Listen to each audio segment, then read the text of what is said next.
क्या आपके साथ भी ऐसा होता है कि जब आप बुक लेकर पढ़ने बैठते हो तो थोड़ी ही देर में नींद आने लगती है? तो इसके जवाब में 90% स्टूडेंट्स हाँ ही बोलेंगे, लेकिन इनमें ऐसे कई सारे स्टूडेंट्स होंगे जो आलसी हैं, पढ़ना ही नहीं चाहते। पर कुछ ऐसे भी स्टूडेंट्स हैं जो पढ़ना तो चाहते हैं, अच्छे मार्क्स भी लाना चाहते हैं, लेकिन उन्हें पढ़ाई करते समय सच में नींद आ जाती है। उनकी पूरी इच्छा होती है कि वो पढ़े, जॉब ले, लेकिन अच्छी जॉब के लिए आपको अपने कॉम्पिटिटर को हराना ही होगा, आपको मेहनत करनी होगी और ये आप करना भी चाहते हो, लेकिन किताब उठाते ही आपको नींद आने लगती है। आप ना चाहते हुए भी आलस करने लगते हो। तो ऐसा क्यों होता है और किस तरीके से हम अपनी इस आदत को दूर कर सकते हैं, उसके लिए आज मैं आपको 3 तरीके भी बताऊंगा जो आपकी नींद को 100% रोकेंगे। अब 100% नींद को रोकने का मतलब ये नहीं है कि आप 24 घंटे जगे ही रहोगे, नहीं।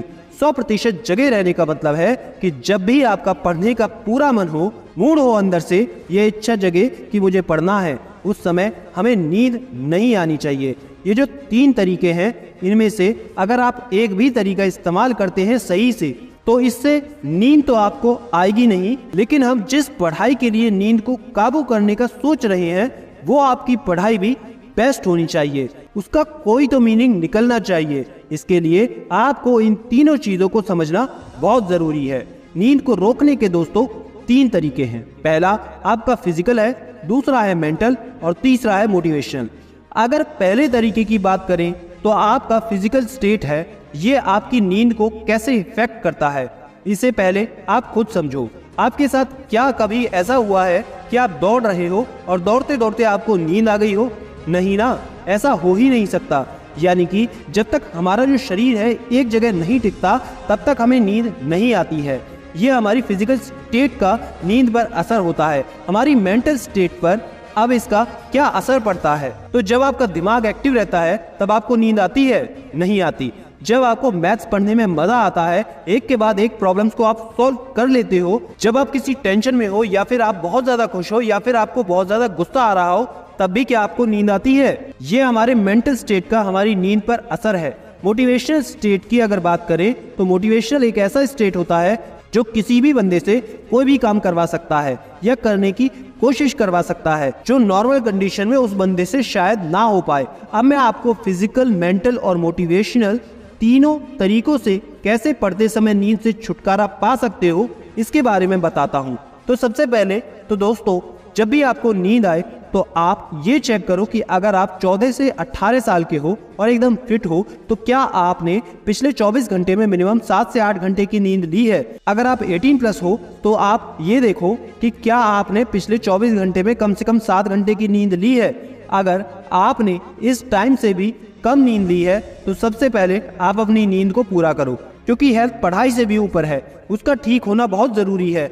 जब तक आप प्रॉपर नींद नहीं लेंगे तब तक आपकी फिजिकल और मेंटल स्टेट से पहले से ही वीक रहेगी, तो आपका आउटपुट कहाँ से आएगा? ऐसे में अगर आप 4 घंटे भी पढ़ते हो तो 2 घंटे वाली पढ़ाई ही कर पाओगे, लेकिन अगर आप एकदम फ्रेश हो, आपकी नींद पूरी हुई है, तो आप 2 घंटे में ही 4 घंटे का आउटपुट निकाल पाओगे। लेकिन अगर आपने 7 से 8 घंटे की नींद ले ली है, उसके बाद भी आपको नींद आ रही है, तब सोचने वाली बात है। तब आपको तरीका बदलना है, फिजिकली, मेंटली और मोटिवेशनली। इन तीनों में से सबसे पहले हम मेंटल चेंज की बात करते हैं कि उसमें आपको क्या करना है। तो देखो, सब चीजें माइंड से ही रेगुलेट होती है और आपको पढ़ते समय नींद आने का मेंटल रीजन ये है कि जिस समय आप पढ़ाई कर रहे हो, मैक्सिमम चांसेस ये हैं कि आपका उस समय पढ़ाई का मीनिंगफुल टारगेट सेट नहीं है, लेकिन आपने ये तो मन में रख लिया है कि मुझे ये नौकरी चाहिए, लेकिन उस जॉब को पाने के लिए आपको आज कितना सीखना है ये डिसाइड नहीं है। तो सबसे पहले आप दिन को प्लान करो सुबह से।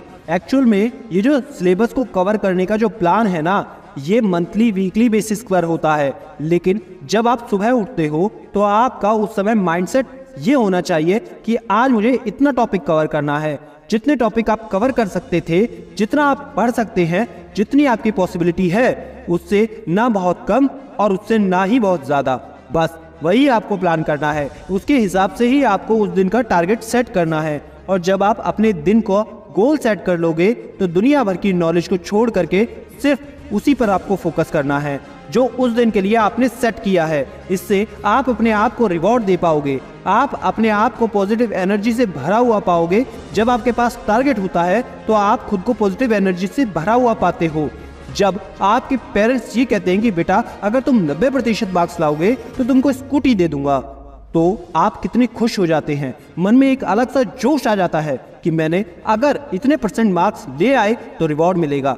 जब हमें रिवॉर्ड मिलता है तो हम और ज़्यादा फोकस के साथ उस काम को जोश के साथ करने लगते हैं, तब हमें मज़ा भी आता है और नींद कभी नहीं आती।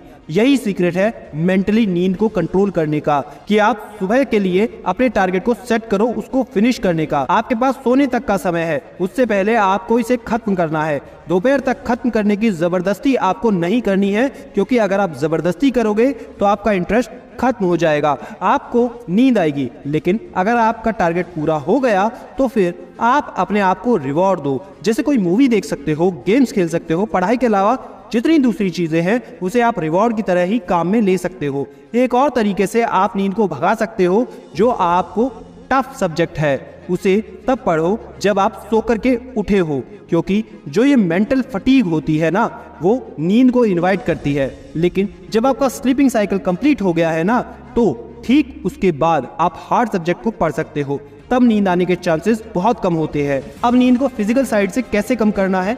फिजिकली नींद को कंट्रोल करने के लिए सबसे पहला तरीका ये है कि आपकी नींद पूरी होनी चाहिए। इसके अलावा जरूरी क्या है कि आप कहाँ पर बैठकर पढ़ाई कर रहे हो और आपकी बॉडी का पोस्चर क्या है, इस चीज़ का बहुत ज़्यादा असर पड़ता है। अगर आपके रूम में सफिशिएंट लाइट, एयर अगर नहीं आ पा रही है तो ये नींद को इनवाइट करता है। इसके अलावा जो एक बहुत बड़ी गलती हम लोग करते हैं वो ये है कि अपने चेहरे को हाथ से सपोर्ट देकर पढ़ते हैं। तो दोस्तों, ये जो आपकी बॉडी का कंफर्टेबल बनाने की आदत है ना, और फिर आपका सोने का मन करने लगता है। अगर आपको पढ़ाई करना ही है तो एकदम से रिलैक्स होकर के स्ट्रेट होकर पढ़ाई करने बैठ जाओ। इसका मतलब अब ये नहीं है कि आप बेड पर लेट करके पढ़ाई करोगे, नहीं, आप आराम से टेबल चेयर लेकर बैठो अपनी पढ़ाई के लिए, या फिर नीचे फर्श पर आप बैठ सकते हो, या फिर बेड पर भी एक सही तरीके से बैठकर आप डिसिप्लिन के साथ पढ़ सकते हो। और अगर आपको बैठे रहने से नींद आए तो उसी समय अपने बॉडी को थोड़ा सा मूवमेंट करो, थोड़ा सा वॉक करो, थोड़ा सा लंबी लंबी सांसें लो 5-6 बार, हाथ को राउंड राउंड घुमाओ। इससे आपको एक्टिव हो जाओगे, आपकी नींद भाग जाएगी। नींद को बैठे बैठे कंट्रोल करने की जगह बेटर है आप उठ करके थोड़ा घूम लो, घूम कर थोड़ा आओ और फिर पढ़ाई करने बैठो, फिर नींद आपकी खुल जाएगी। अब बात करते हैं पढ़ाई करते समय मोटिवेट कैसे रहें। तो देखो दोस्तों, किसी भी टाइगर को अगर दौड़ना है तो उसके लिए आप उसे मोटिवेट तो कर सकते हो, लेकिन दौड़ना किसे है? उस टाइगर को ना। उसी तरह आपको चाहे कितना भी कोई मोटिवेट क्यों ना कर दे, लेकिन पढ़ाई आपको खुद ही करनी है। और इसका बहुत बड़ा मीनिंग ये निकलता है जो है आपकी रिस्पॉन्सिबिलिटी। जो पढ़ाई आप कर रहे हो, आपको ये समझना ज़रूरी है कि इसके लिए आपको ही अपना काम करना होगा। हम में से हर कोई अच्छा जॉब करना चाहता है, करियर में स्टेबिलिटी चाहता है, और ये सब आपको खुद के दम पर मिलेगा। और सच तो ये है कि ये आपको मिलेगी नहीं, आपको लेनी पड़ेगी, छीननी पड़ेगी। और ये तब होगा जब आप ये समझ लोगे कि पढ़ाई कोई बोझ नहीं है। उस दिन से आपकी खुद की सोच बदल जाएगी, आपकी सब प्रॉब्लम सॉल्व हो जाएगी। आप ये देखोगे कि जो माँ बाप आपको आज पढ़ा रहे हैं वो हर समय आपको ऐसे नहीं पढ़ाएंगे। आपको आज नहीं तो कल उन्हें इस चीज से फ्री करके अपने ऊपर जिम्मेदारी लेनी ही होगी। और जब ये करना ही है तो वेट किस बात का? नींद उस बंदे के लिए एक छोटी सी प्रॉब्लम है जिसे अपनी लाइफ में कुछ करना है। तो अगर आपको भी पढ़ना है, कुछ करना है, तो नींद को छोड़ना ही होगा और आज से काम शुरू करना होगा। कोई आपकी उंगली पकड़ करके नहीं चलाएगा, आपको ही सब करना होगा। अपनी रिस्पॉन्सिबिलिटी को लो और उसे पूरा करने में लग जाओ। और जब आप ये समझ जाओगे तो जो भी लाइफ में आपको चाहिए सब मिल जाएगा। तो इन 3 तरीकों से आप अपने सोने की प्रॉब्लम को दूर कर सकते हो। और याद रखना, मैं हूं सिद्धांत शर्मा, कोई है या नहीं, मैं हमेशा आपके साथ हूं। Be happy, stay motivated with Zidi mania.